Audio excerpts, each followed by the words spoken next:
Yesterday was indeed a very massive turnout for the Oil and Gas Summit in Delta State, convened by our own constitutional lawyer, Dr. AKPO MUDIAGHA ODJE. Today, it's another super deliberation and conversation in the oil and gas sector. Standing here with me is the convener himself. So quickly, what is the essence of the Oil and Gas Summit? What we have come to do is to augment and consolidate the last year with a view of setting the straits and standards for implementation of the PIA regarding the host community development funds under section 240 of the PIA Act 2021, 241C. And indeed, we're also looking at the local content policy. How far is it being implemented to protect indigenous companies and indigenes? Somebody brought an issue, which we are going to discuss tomorrow in the grand finale. He talked about seeing oil in his place. Now, he goes to Abuja, he doesn't have enough resources. How can the content policy and the board, with the PIA working together, help him? He said the best he can get is that when he gets to Abuja, they are going to pay him with a northerner. An unwilling partner is being foisted upon him because he doesn't have the resource to produce his resource. So the financier, who is not from the community, now brings in his finance. So the community is already dead on arrival from exploitation. I want you to expatiate on the area of the PIA bill. What are the clauses that the Niger people are not comfortable with in that PIA? There are many. Indeed, it's an act now, not just a bill. It has been passed under WARRI. And indeed, very ironic that it came from WARRI. People believe nothing good. Like Shakespeare said, good can even come from evil. Yes. That out of the wheat cometh honey. That you can even make a moral of the devil. That's what it said in the Kings. Written by him. Now, the point I make here is that the PIA is a working document, not yet an implementing document to our satisfaction. Working document in the sense that it has brought all legislations and all rules, nearly all regulating the oil industry into one big fat law. Now we have harmonized. Even within the harmony, there's a compartmentalization of sections and areas that is regulating. Now for us, the host communities first. They may establish 3% still remains a mirage. Then the powers given to the state law, which is indeed the investor, so to speak, seem to be stronger, much more. In fact, too strong for the host communities. The host communities have been regulated by the National Upstream Petroleum Regulatory Commission, also being regulated by the set law. So then again, we're in the lower end. So what I'm saying is that the host communities should be even higher than the set law, because we own the resource subject to government legislation which has expropriated and secreted our rights. Thereafter, environmental consents. We also challenge the PIA Act for defining host communities in a way and manner that is so elastic that anywhere a pipeline passes through becomes a host community. So like I said, if you are taking my crude from Niger Delta heading to the north, everywhere the pipeline passes through the north becomes a host community like me who owns the resource that you are taking away. I think that is one of the endemic dangers and indeed severe injustice in that legislation. We want it to state clearly that the host communities are those who house and warehouse the resources. And then also the definition that the set law, because it defines, they don't want to give us the land. They have taken the land, but government is looking for technical ways to support that expropriation of our land, which is vested in the governors by Land Use Act. It now defined that we are people situated in a place where petroleum activities are being carried out. That's the definition of us. That we are people situated, occupying areas where petroleum business is being carried out. So there is no title.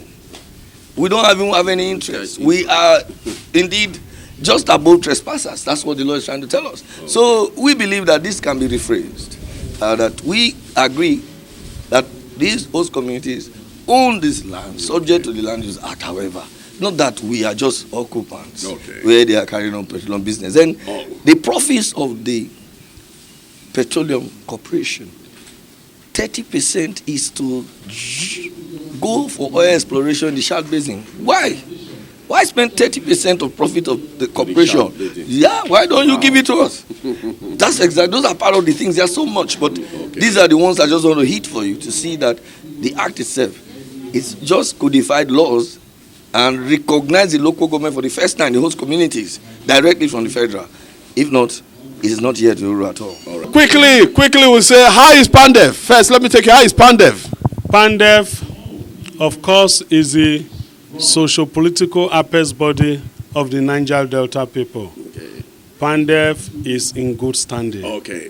So quickly, you are live at the WARRI Oil and Gas 3 days WARRI Oil and Gas Summit. First and foremost, what would you say about this oil and gas sector and the Niger Delta development? What are your pains in it? In fact, the entire people of Niger Delta, not just WARRI, not just Delta State, must remain grateful to Dr. MUDIAGHA ODJE, a man whom God has sent to liberate the people of this region. This summit has given the opportunity for the people of not just WARRI, not just Delta State, but the entire Niger Delta to estray everything that concerns oil and gas exploration in Nigeria. It reminds us again that Niger Delta sustains the economy of Federal Republic of Nigeria. It reminds us that at the time, WARRI was the booming center of economy in Delta State. What WARRI used to be, WARRI is no longer on that pedestal at the moment. And therefore, we must now look at solutions on how we can restore the lost glory of WARRI. Anything that affects WARRI affects Delta State. That is why we must commend the effort of Dr. MUDIAGHA ODJE, who is putting in every energy that is desired to ensure that this oil and gas summit is sustained. At a time, people leave secondary school and choose to go into employment without going to the university because there were employment opportunity in WARRI. And they made life, they fed their family, they built houses, they gave money to their family to go into other businesses. But today, WARRI is dead. And that is why we must look at what happened, what made WARRI to boom, that made the entire Nigeria to agree and concede to WARRI as the oil city. And what has happened that has now made WARRI to be a ghost city without that oil boom. This will afford us the opportunity to look into that. We also look at the benefit of the uninterrupted free flow of the oil to the people of WARRI and environs, and what effect the oil exploration has cost the people of this region, and how we can mitigate that. How do we stop gas flaring? How do we ensure that the money paid by the IOC for gas flaring is used for the people of the region? In fact, the oil money developed Lagos, and we moved from Lagos to Abuja. The oil money is developing Abuja. When we were in Bende, the oil money developed Benin. We are now in Delta, the oil money is developing Asaba. What happens to WARRI and environs where you have the oil? This is the question this summit will answer. Right on the red carpet for the WARRI Oil and Gas Summit. What do you have to say today? Well, I think on daily basis we're improving. Okay. Yesterday we had two kings that attended, very articulate in their presentation. That shows that we are moving forward. Okay. Previously, when you have incidents like this, you have a bunch of people who are just onlookers coming without clue of the industry. And it's very difficult to have discussions with such people. But I'm getting a little bit more excited now with the cadre of people that are attending this conference. And it will be very, very necessary that most young people, old people, everybody should take it up to attend such conference. Because without proper knowledge and education, we'll just be dribbling. And that's the intention of the industry generally. Keep you out of it. You know nothing. then they do what they want to do. So the more we come out to start being educated on the proceedings inside the industry and all the activities, then our people will be more involved. Like you have local content. How many of our people really know what local content is? How many of them are going into it? Yesterday I was saying the few of Deltans who are into the oil industry, I doff my hat for them because that's where I've been from day one in the university till today. So it's very, very difficult for the Niger Delta people to penetrate into the industry without getting first-class knowledge of what is happening. The moment they can get the knowledge right and focus on developing people to meet that demand, we'll take this industry over. But until we get to that point, it's still going to be tough. That's why I said, let us set deadlines for ourselves. Okay. In the next 4 years, where would we want to be as Niger Deltans in participation of the industry, not taking hampers? Because what we are doing now is wait for hampers. If you are a hamper receiver, you're never going to make it. Okay. So you got to be involved. So we said 4 years' time, what we want to see. 10 years' time, what we want to see. And we also train the manpower. How many Niger Deltans are there in high position in the IOCs? Okay. There are very few. Okay. Because they're not well informed, and a lot of people think oil companies coming to their community, they just put money on the table, share whatever, say yay, and they go and share. The next thing they are driving up, people are fighting to share the same money. So that's not what we want. Okay. So quickly, what word do you have for the Niger Delta governors concerning this oil and gas summit? What role do you think the governors should play in terms of this summit and bringing development to the region? Well, this summit should really be sponsored by all the states within the Niger Delta. When they set up oil and gas department in Delta State, I was invited in to go in there and set it up. And I spent 1 week in Asaba to set it up. What I was expecting by now, the Delta State government will have its own oil company operating. But it's not happening. So it's still business as usual. What stops the Delta State government from taking leases? Other people come and take share leases, and we are here. Take it, we get our people, they run it. It's cruise control for them because the wells have been drilled. They're just picking money.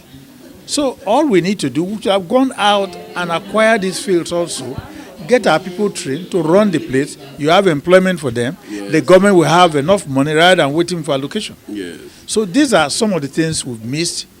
Going back to it, it's not too late. It's just a question of people waking up to face the reality. I'm here with the keynote speaker. So quickly, what would you say about today's oil and gas summit put together by Dr. AKPO MUDIAGHA ODJE?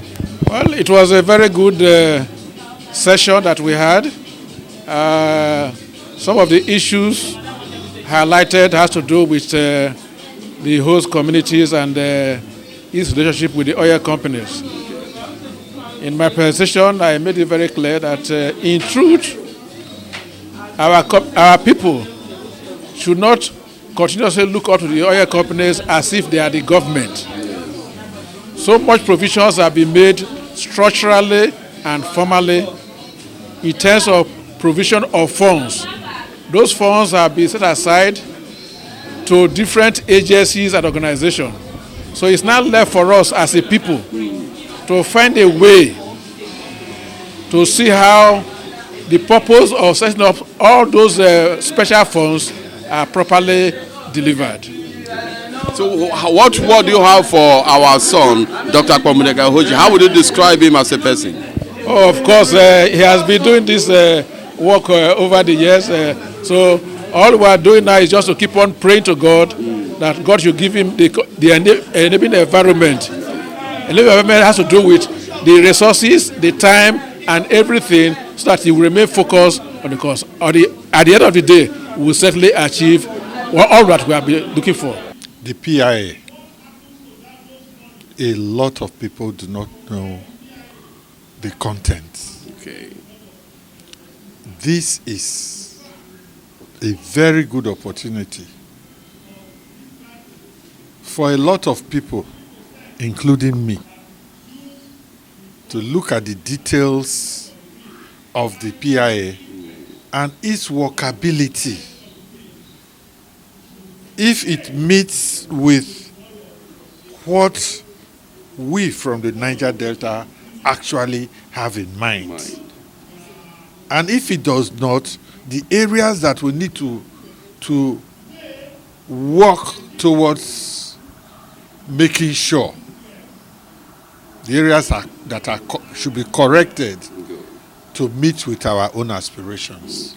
I think this summit is a very, very good approach. I like the intellectual engagement. And I like the non-violent approach to it, which I believe in the long run will pay us. And I must thank the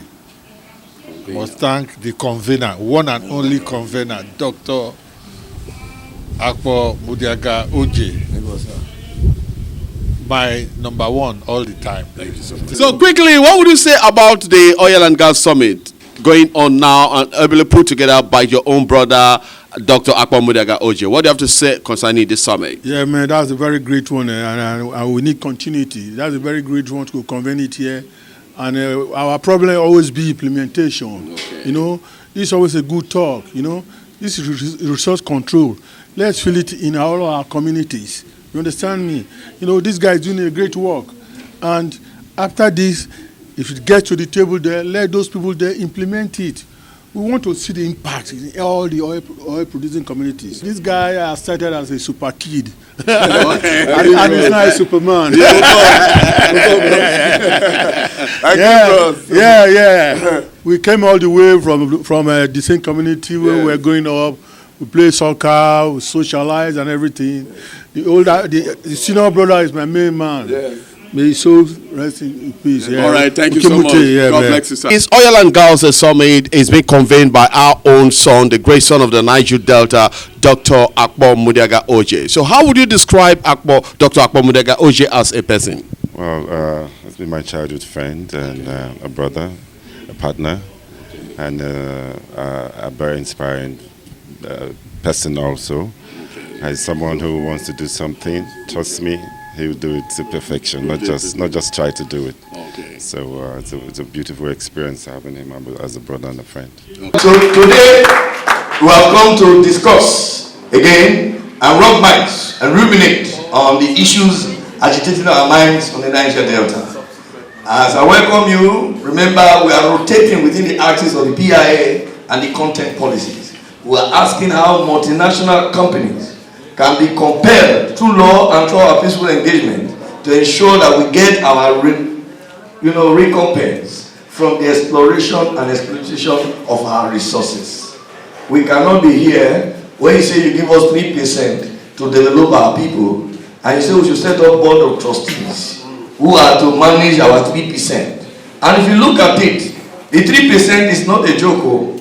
Take note that the first PIB bill was 5% of tax of the profits. 5% of the profits was what the first PIA came for. 5% of the profits. But we refused. Our father A.K. Clark fought because we didn't understand what was profit.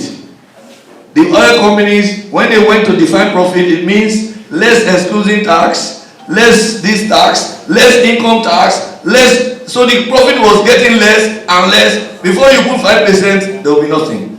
So we fought.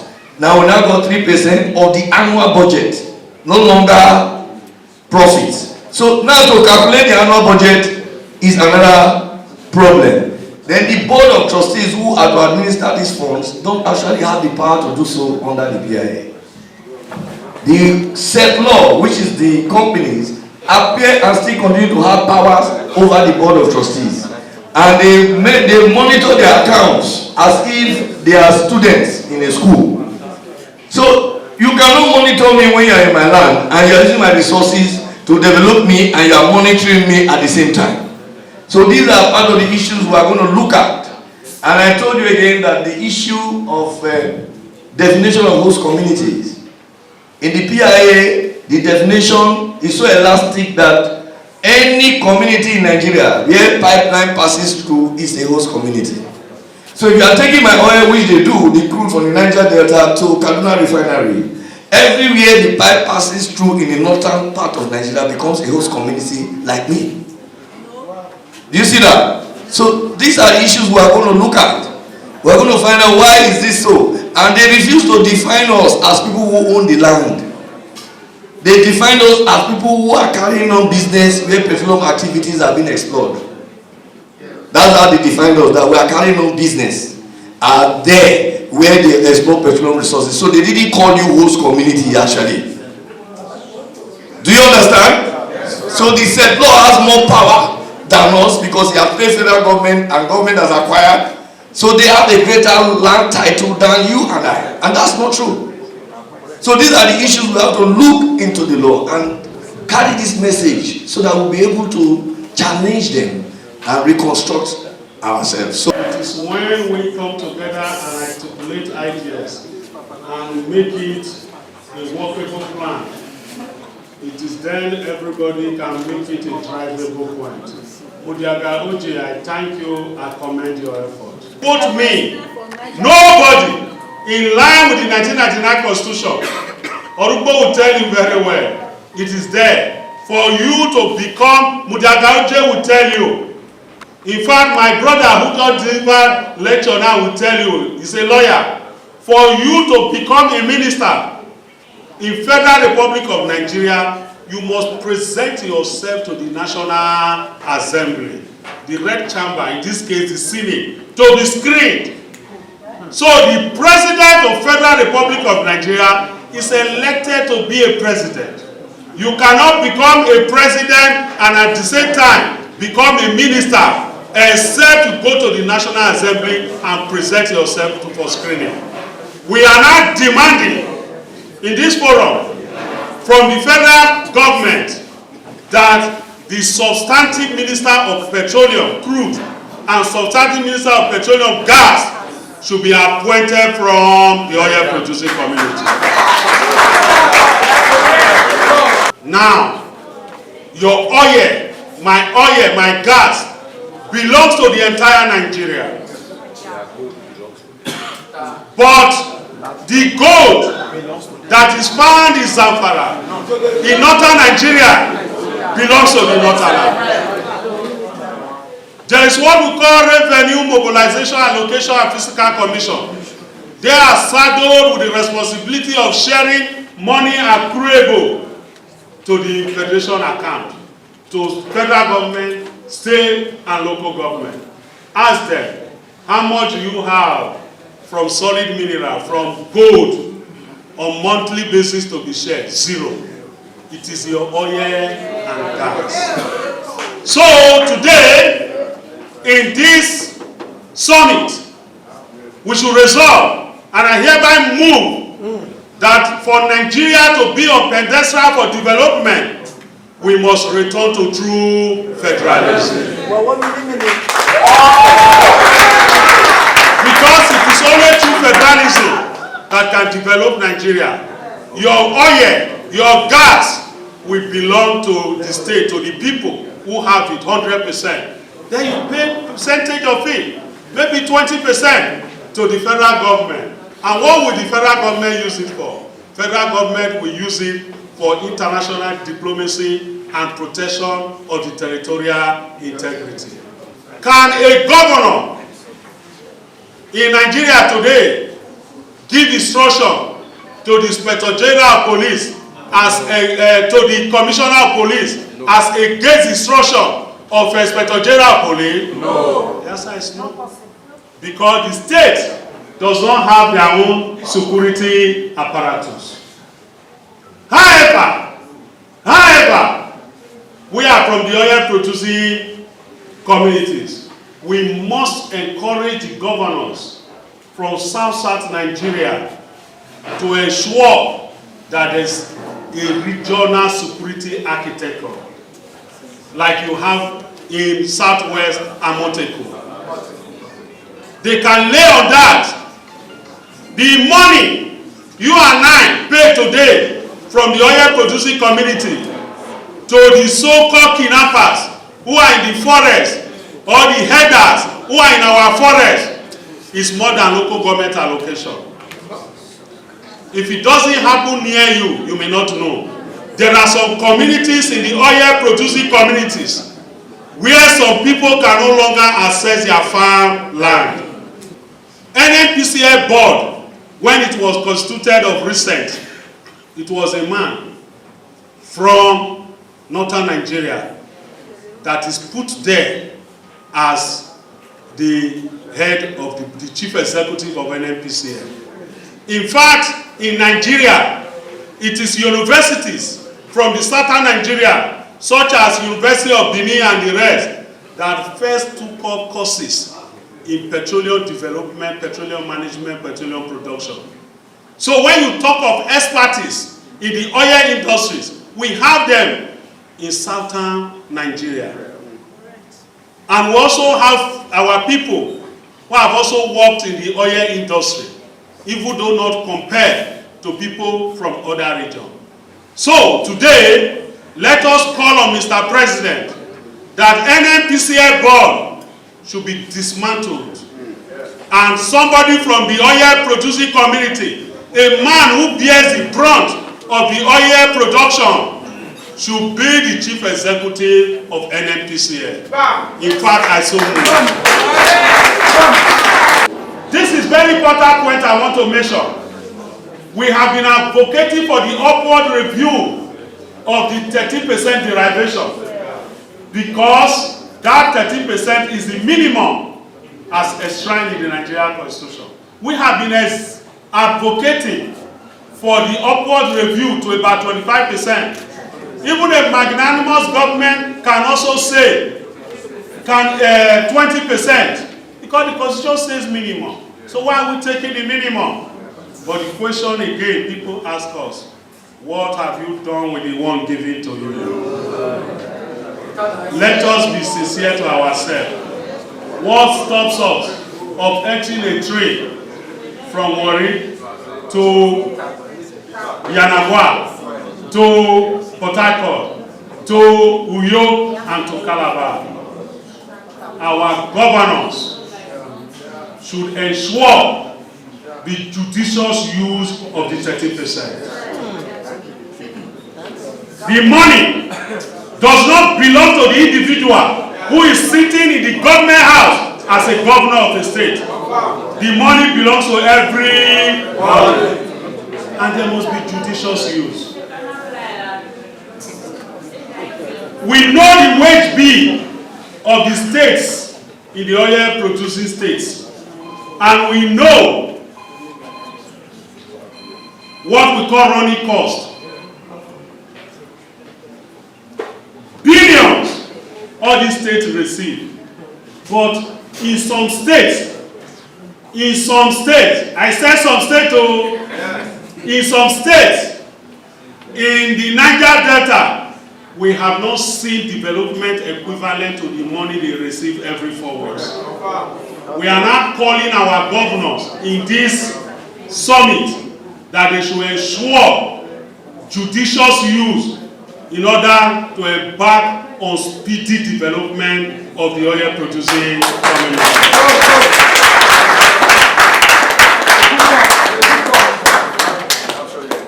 In fact, in the past, mark my word, I said in the past, billions, trillions of naira has been released to intervention agencies such as NDDC.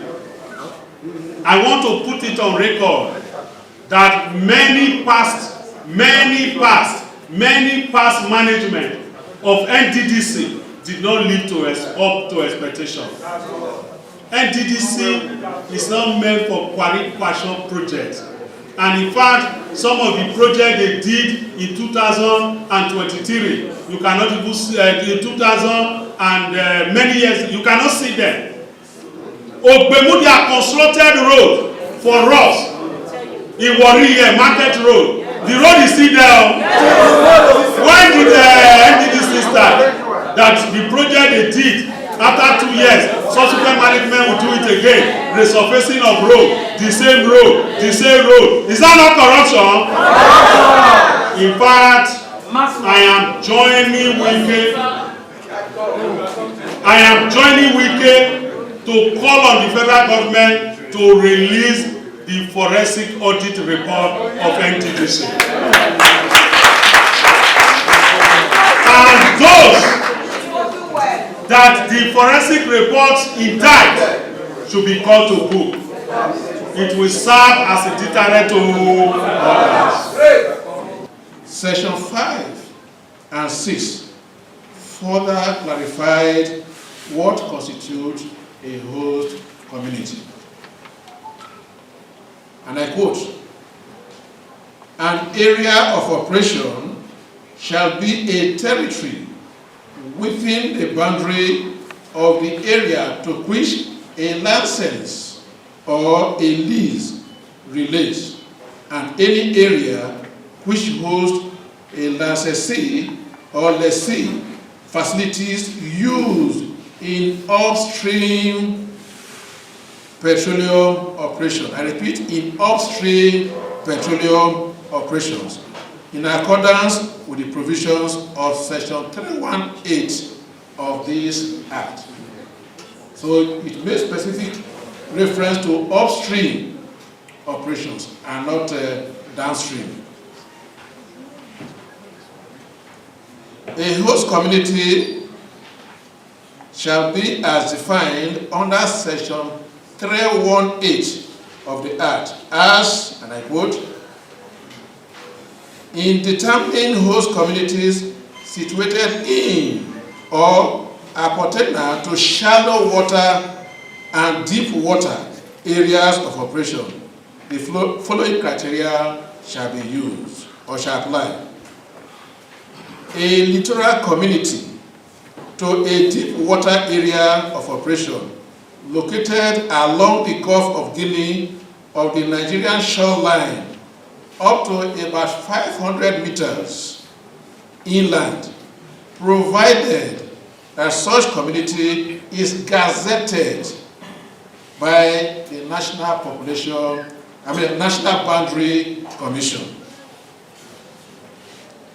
Littoral communities to shallow water areas of operation within Nigeria's shallow waters, identified as a host community by a settler prior to the enactment of the Act, and any other community identified and determined by the settler. Littoral communities to shallow waters and deep water areas of operation, which include any other community selected by the settler pursuant to Section 215, subsection 3 of the Act.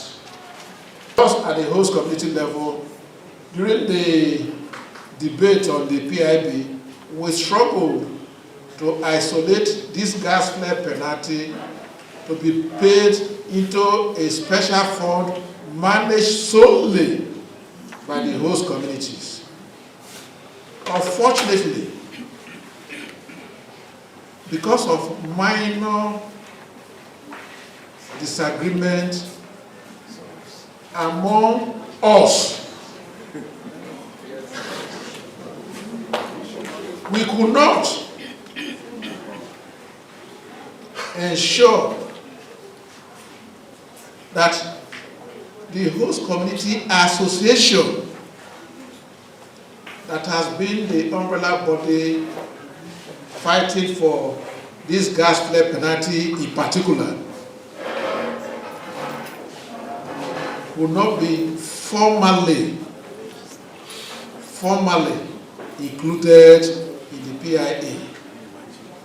The role that HostCon is supposed to play is the role of coordination. because the power actually belongs to the individual host communities. Unfortunately, we now have one of our senators who is from Delta South serving as the chairman of the local content. Fortunately, the vice chairman is also from Delta, that is Senator Ededa Filone. He's also the vice chairman of the local Senate Committee on Local Content. Then as of today, the executive secretary of the local content board is also a Delta. So this is an opportune time for us as Deltans to take maximum advantage of the provision of the Local Content Act. In conclusion, it is now very clear that formal and well-structured systems have been established for the oil companies to contribute towards the development of the host communities. Therefore,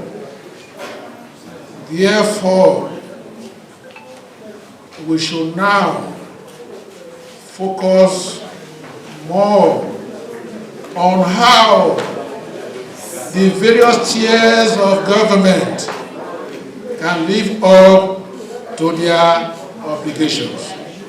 Because in truth, it is actually the responsibility of government to develop both the people and the area.